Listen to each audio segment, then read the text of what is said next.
The Binding of Isaac is an incredible game. It took the world by storm back in 2011. This little flash game was something new. It was something great. A game where no playthrough was the same. A game where you had to pray to the RNG gods to give you a good item. I am now an atheist. This genre is known as the roguelike genre, and The Binding of Isaac definitely popularized it. The game was so popular, it got a sequel in 2014, The Binding of Isaac Rebirth. I love this game. I've put so much time into it, just constantly replaying it over and over. It never gets old. The game is so replayable that people would consider my hours in it barely anything compared to the thousands of hours they've probably put into it. When you hear about the roguelike genre, you only really ever hear people talking about The Binding of Isaac, and Risk of Rain 2 and Enter the Gungeon and Dead Cells and Hades and shit. Listen, shh. The game completely overshadows so many awesome indie titles within the same genre, and I think that's a shame. So this video isn't about The Binding of Isaac. It's about other roguelike games that deserve your attention. You could probably tell by the title of the video. Listen, shut up. Let's talk about the first game. Gunfire Reborn. A roguelike first-person shooter that came out of early access in November 2021. I've been playing this game since early access, and even back then it was a very solid replayable experience.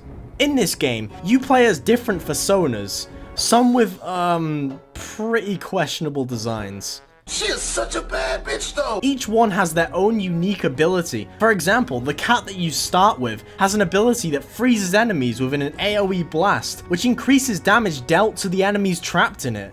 There's also the dog, whose ability is to fucking dual wield, baby! Oh yeah! The main objective of the game is to get through 3 different areas. I think. Gonna be honest, I've never made it past the second area because I'm a bit shit.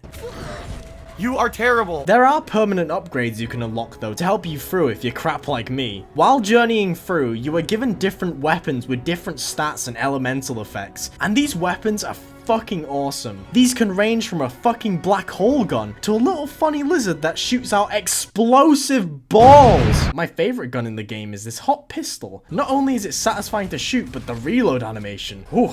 I'm getting a bit steamy at this gun porn. You also acquire scrolls which can amplify either your character's ability, give you some passive buffs, or increase the damage of some elemental weapons. You can get extra scrolls or guns by doing these optional side challenges on your journey. These can range from arenas to little movement style challenges, like this one where you have to avoid a bunch of boulders. At the end of each stage you have to fight a boss, and the boss can change in each area depending on the run. It adds a nice bit of variety. It's just really good shit. Also, the game has co-op.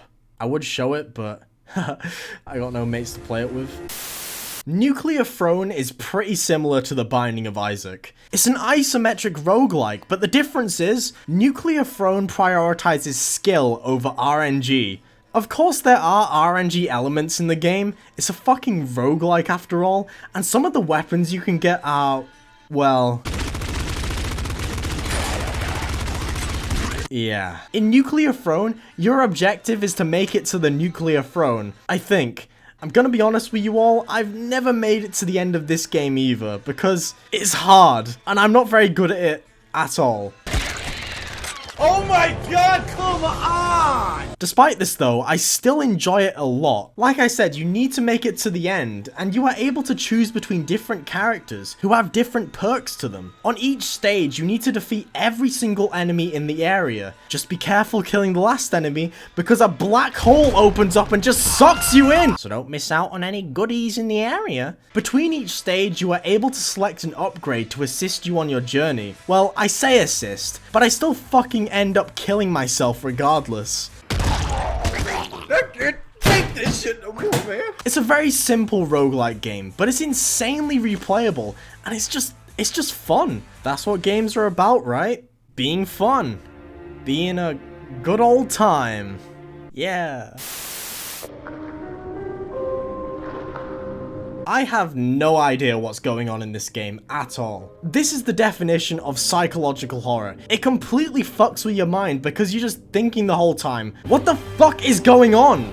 Golden Light is a game where you have to save a woman who I'm guessing is your girlfriend or some shit, and you do this by trudging through these horrifying meat-infested rooms known as the Gut, and people say chivalry is dead. In the Gut, there are a lot of horrors that await you, like giant dangling hands. Yeah, I'm as confused as you. Luckily, you can defend yourself in the Gut. Of course you can defend yourself in the Gut. The game has roguelike elements. The weapons you get are completely randomized, and you have these upgrades called mementos. Well, I say they're upgrades, but some of these are so fucking confusing. This one gave me a skinless pet fish that follows me around, and it scared the shit out of me at first. I fucking smacked it about thinking it was an enemy. I felt very bad after that, and now he is called Jeremy. The main objective on these floors are to search the area for a key to open up an elevator so you can progress downwards. Now, I'm gonna be honest with you all, I've already made a video on this game back when it was still in early access,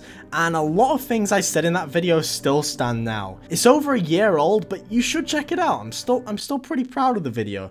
The developer also commented on the video claiming he isn't insane, but I mean, look at this shit, he clearly fucking is. Snout the Bike in the hub world is still my best friend. Speaking of bikes, Descenders is an off-road biking roguelike. Well, the Steam tags say it's a roguelite, but it's the same thing, I think. The main objective in this game is to make it down a hill to a finish line. Now, it sounds simple, but this is a roguelike, remember? The tracks are completely randomized, and it's fucking awesome. There are different types of tracks too. There are ones focused on speed, ones focused on doing tricks through obstacles, ones where you are literally just making a beeline across the fucking terrain to the finish line, and then there are boss stages which aren't randomized, but we will get to them later. At the end of these stages, once you fill up a green circle, you can choose a crewmate. These are basically like random items in other roguelikes. These all give you different benefits that are random each time, and you can only choose one. You can get these faster by performing nice tricks and doing side objectives in the courses. You're also able to choose the next course you do on your path towards the boss stage, and some of these have some cool modifiers, like the first person one. Oh god, don't do backflips in this. Oh fuck. Oh. Now, like I said earlier, there are boss stages at the end of every area, and these aren't randomized. They always end in an insane stunt. Thankfully, the first area's boss jump is pretty easy. The first area's jump is... you know what? Fuck this. Oh, come on, game. That's not nice. Oh, come the fuck on. Yeah, it's an awesome game. Now, this all leads on to the final roguelike I want to talk about.